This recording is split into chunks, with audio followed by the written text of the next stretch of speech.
Ça c'est Delacroix. Matisse. Matisse toujours, vous voyez, avec la fenêtre ouverte sur les palmiers. On peut faire des choses aussi simples que ça. Cette occupée avec ton linge sur la terrasse en face est alertée par quelque chose, un mouvement dans les airs. Jacob Jacob, c'est un roman qui raconte l'histoire d'un jeune homme de 19 ans qui est un juif habitant à Constantine et qui part avec l'armée française pour libérer la France contre l'occupation nazie, donc en 1944, voilà, qui ne reviendra jamais chez lui. Et là, on met ça. Genre le feu, tu vois, genre. C'est un roman qui est compliqué à lire, qui a été vraiment difficile au départ pour les élèves parce que le style est très riche, avec des longues phrases amples, mais qui n'est pas évident à comprendre. Les élèves ont eu du mal avec ce contexte historique aussi, qui n'était pas évident à saisir. Et puis au fil du temps, des lectures à haute voix qu'on a pu faire avec la documentaliste, des cafés littéraires au CDI, du travail avec Jean-Michel pour adapter graphiquement quelques extraits de ce roman, les élèves se sont appropriés l'œuvre. Ils sont rentrés dans ce roman, ils en ont saisi l'esprit, ils sont sentis proches aussi des personnages, que ce soit Jacob, sa famille, ses camarades tombés au front aussi. Et je crois que ça a été vraiment une expérience qu'ils n'oublieront pas de sitôt.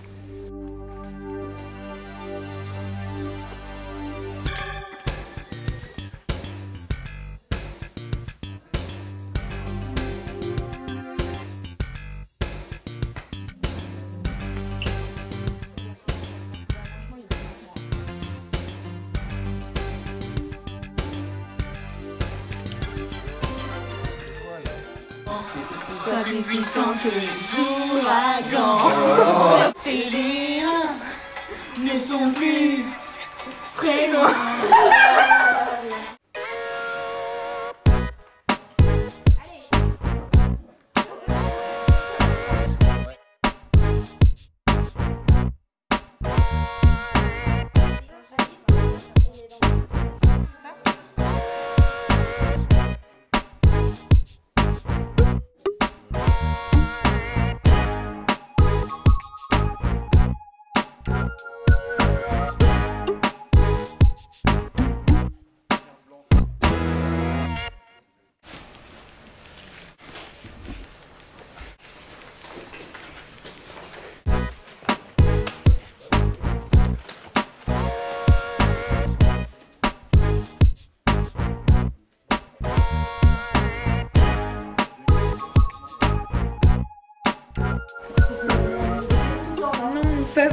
L'image, ça sera que comment? Dans un passage du texte, ils évoquent les oiseaux, les ortolans. Et en fait, on voudrait faire une symbolique que, en fait, la cage, dedans, il y aura Abraham, qui signifiera comment? Tout son emprisonnement, qu'il est, il est oppressé et tout.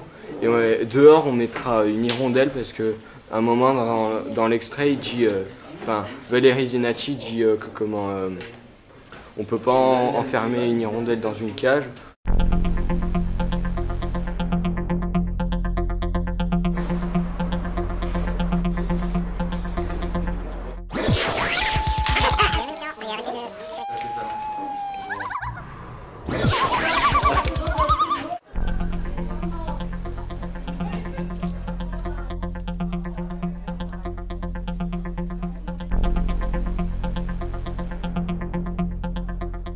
C'est les oiseaux que... comment il s'appelle? Jacob. Non, c'est pas Jacob. Ah non, c'est Abraham. C'est Abraham a acheté parce qu'il n'arrive plus à communiquer avec sa femme.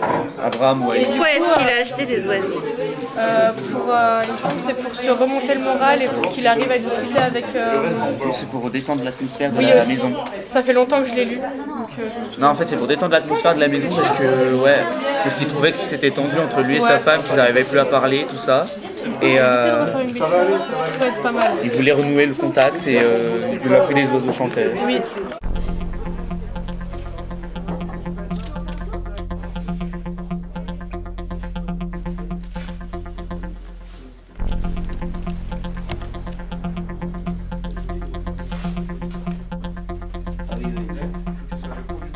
C'est la ville de Constantine, donc on fait le pont, la ville, les falaises. On va mettre une phrase et dans le ciel on mettra la mère de Jacob.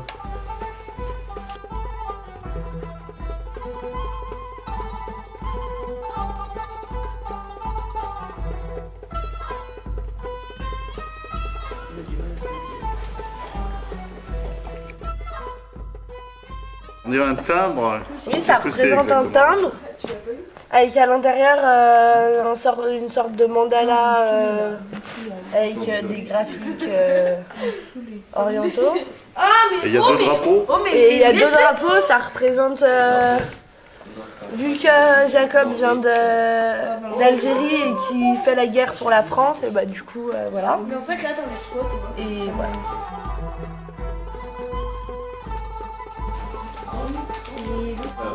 We're having a holdout. You hose down. Don't let me pull my hose out. Cause it's big, long, pink, strong. I've been known the time to slap all night long. Grab my hand, play this song. DJ, save my life, come on.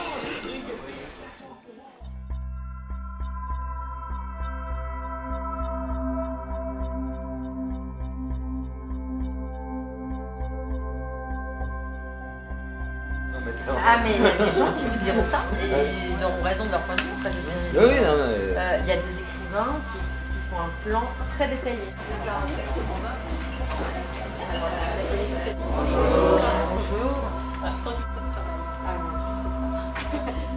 La Terre avait pivoté sur son axe, était retournée en arrière dans une rotation souple et élégante, atteignant des temps sauvages, avant l'invention du labeur, de l'argent, des classes sociales, du loyer à payer chaque mois, avant l'apparition de l'homme, avant la parole, avant la guerre, quand le monde n'avait pas de sens, que personne ne cherchait à lui en donner, et que les seules rumeurs dont il bruissait étaient les cris des animaux, le murmure de l'eau, le souffle du vent, et parfois les rugissements de la terre qui tremblait. Et donc là, quand j'ai écrit ce passage, c'était un moment fort pour moi, ça correspondait aussi à ça, c'est-à-dire que à l'arrivée, qu'on ait vécu 20 ans ou 80, on est quand même des petites virgules dans le temps, minuscules.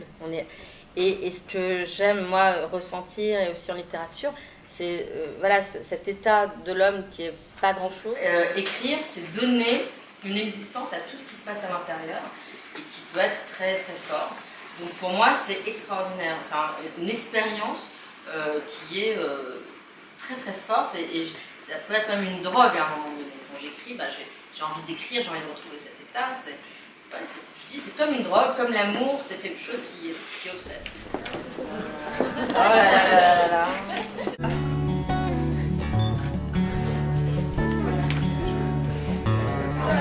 Ah,